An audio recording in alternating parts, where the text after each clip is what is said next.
तृतीय वर्ष संस्कृत के प्रथम प्रश्न पत्र में शुकनासोपदेश हम देख रहे हैं।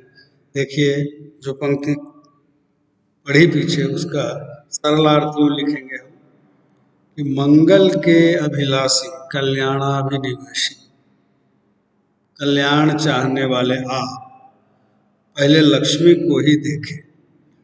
श्रेष्ठ योद्धाओं की तलवारों रूपी कमल वन में भ्रमण करने वाली भ्रमरी रूपा यह लक्ष्मी एक साथ रहने से परिचय बढ़ जाने के कारण वियोग के समय में मनोविनोद के चिन्हों के रूप में पारिजात के पत्तों से राग यानी आसक्ति, चंद्रकला से आत्यंतिक वक्रता यानी कुटिलता, उच्चैः श्रवा से चंचलता, कालकूट या हालाहल से सम्मोहन शक्ति, मदिरा से मादकता और कौस्तुभ मणि से क्रूरता को लेकर ही क्षीर सागर से मानो बाहर निकली है। अब आगे की पंक्ति देखिए। अब लक्ष्मी की निंदा ही चल रही है। प्रश्न भी आता है कि शुकनासोपदेश के आधार पर लक्ष्मी की निंदा को अपने शब्दों में लिखिए। ये लक्ष्मी निंदा का ही प्रसंग प्रारंभ हुआ है। पंक्ति देखिए। न ही एवं विधम अपरम अपरिचितम इह जगत किंचित अस्ति। कवि कहते हैं न ही एवं विधम एतत् प्रकारम, इस प्रकार की या इस प्रकार का, अपरम कोई दूसरा या दूसरी, अपरिचितम अपरिचित, इह जगत किंचित अस्ति, इस संसार में इसके समान अपरिचित कोई दूसरी नहीं है। ये इसका सरलार्थ है।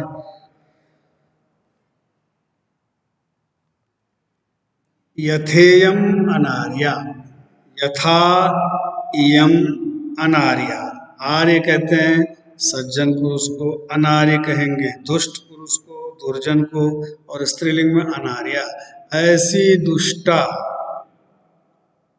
जैसी यह लक्ष्मी होती है, इसके समान इस संसार में दूसरा कोई अपरिचित नहीं होता। लब्धा खलु दुखेन परिपाल्यते। देखिए, छोटे छोटे वाक्यों में कितना चमत्कार भरा है बाणभट्ट ने। बाणभट्ट की विशेषता है, वो हर प्रकार का गद्य उन्होंने लिखा है। ऐसे भी वाक्य जिनमें दो शब्द है, एक शब्द है, और ऐसे भी वाक्य है जहां हमें पूर्ण विराम का चिन्ह ढूंढना पड़ता है। सामासिक शैली भी है, एक ये उत्कलिका गद्य है, छोटे छोटे से वाक्य। अब जैसे ये लब्धा अपि खलु, लब्धा अपि, लभ धातु यानी प्राप्त करना, उसमें अक्ता प्रत्यय लगाया और स्त्रीलिंग का टाप लग गया, तो लब्धा अपि भी, प्राप्त की जाने पर भी, अगर ये प्राप्त हो भी जाए तो दुखेन परिपाल्यते, अत्यंत दुख से, कष्ट से रोकी जाती है, परिपालन की जाती है, संभाली जाती है। अगर लक्ष्मी को पा भी लिया, लक्ष्मी अर्जन करने में भी बड़ा दुख है, बहुत कष्ट, ये सभी जानते हैं। तो कहते हैं लब्धा यथा, किसी भी प्रकार कष्ट से, श्रम से अगर आपने लक्ष्मी प्राप्त भी कर ली तो दुखेन परिपाल्यते, तो ये लक्ष्मी बहुत दुख से, कष्ट से संभाली जाती है। दृढ़ गुण पाश संदान निष्पंदीकृत अपि नश्यति। हम पशु पक्षियों को, किसी भी वस्तु को स्थिर करने के लिए उसे रस्सी इत्यादि से बांध देते हैं। वैसा ही यह वाक्य है। दृढ़ गुण, दृढ़ मतलब मजबूत, गुण मतलब डोरी, रस्सी। दृढ़ गुण के पाश संदान, मजबूत रस्सी के बंधनों से जकड़ी हुई, पाश संदान, मजबूत रस्सी के बंधन में जकड़ी हुई, निष्पंदीकृता, निष्पंद भी कर दी गई, स्थिर भी कर दी गई, स्पंदन विहीन भी कर दी गई लक्ष्मी नश्यते, पलायते, भाग जाती। अब दृढ़ गुण शब्द जो है, इसमें देखिए गुण शब्द का अर्थ है एक तो रस्सी और दूसरे जो हमारे गुण होते हैं, मानवीय गुण होते हैं। परिश्रम भी एक गुण है, ईमानदारी भी एक गुण है, जैसे दया, धर्म, ये सब गुण है। उसी प्रकार अत्यधिक गुणवान, सदाचार इत्यादि, त्याग इत्यादि के द्वारा भी अगर लक्ष्मी को प्राप्त कर लिया जाए तो उन गुणों के बंधन से बांधी गई भी, अगर धन प्राप्त करने वाला व्यक्ति बहुत गुणी भी हो, तात्पर्य है बहुत सदाचारी हो, सत्यवादी हो, दयालु हो, सहानुभूतिपूर्ण हो, इतने गुणों के होते हुए भी लक्ष्मी उन गुणों के बंधन को नहीं मानती और निकल भागती है। निश्चय ही इस संसार में कोई दूसरी वस्तु इतनी अपरिचित नहीं है जितनी कि यह दुष्टा लक्ष्मी है, अनार्या लक्ष्मी। क्यों? क्योंकि प्राप्त हो जाने पर भी बहुत कष्ट पूर्वक रोकी जाती है, संभाली जाती है। लक्ष्मी को संभालना बड़ा ही कठिन होता है। और राजोचित, युवजनोचित गुणों के दृढ़ बंधन से निश्चल की हुई भी लक्ष्मी प्रायः विलुप्त हो जाती है।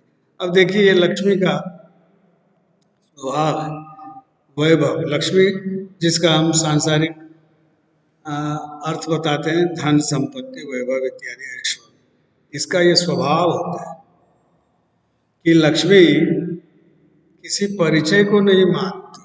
बहुत समय तक किसी व्यक्ति के घर रहती है तो लंबे समय तक रहने के कारण उसका परिचय हो जाता है उस व्यक्ति से, परंतु लक्ष्मी किसी भी परिचय को नहीं मानती, बिल्कुल अपरिचित हो जाती है, ये दुष्ट की तरह आचरण करती है। जैसे कोई दुष्ट व्यक्ति तो बहुत परिचित हो और समय पर अपरिचय बताए, मैं इसे नहीं जानता, इसकी आपत्ति में व्यक्ति फंस जाए तो वो वहां बिल्कुल कह देता है मैं इसको नहीं जानता।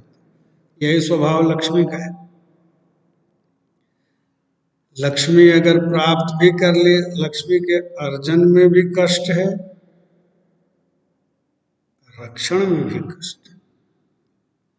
एक तो धन कमाना बहुत कठिन कार्य है संसार में, बहुत श्रम करते हैं तो धन मिलता है, और अगर धन आपने अर्जित कर भी लिया तो दुखेन परिपाल्यते, बड़े कष्ट पूर्वक इसको संभालने में बहुत कष्ट, की रक्षा करना बहुत बड़ा दायित्व है। कभी तो चोरों का भय, धन के विनष्ट होने के अनेक मार्ग हैं, कहीं से भी वो निकल सकते। इसलिए लिखा है इन्होंने दुखेन परिपाल्यते, स्थिर नहीं रह सकती। और इसमें बहुत अच्छा इन्होंने बाणभट्ट ने उदाहरण दिया कि दृढ़ गुणों के पाश बंधन से जकड़ी हुई भी लक्ष्मी प्रपलायते, भागने में सफल हो जाती है। किसी व्यक्ति ने बहुत कठिनाई से धन अर्जित किया, सदाचार से, त्याग से, दान से, ये सारे गुणों से, ओत प्रोत वह व्यक्ति यह सोचे कि यह धन हमेशा उसके ही पास रहेगा, तो ये मूर्खता है। देखा ना, निष्पंदीकृता, अगर आपने अपने गुणों से उसको जकड़ भी लिया कि मैं बहुत गुणवान हूं, मेरे यहाँ लक्ष्मी टिकी रहेगी, ये भूल है। दृढ़ गुण पाश संदान निष्पंदीकृतापि नश्यति प्रपलायते, लक्ष्मी हाथ से निकल जाती।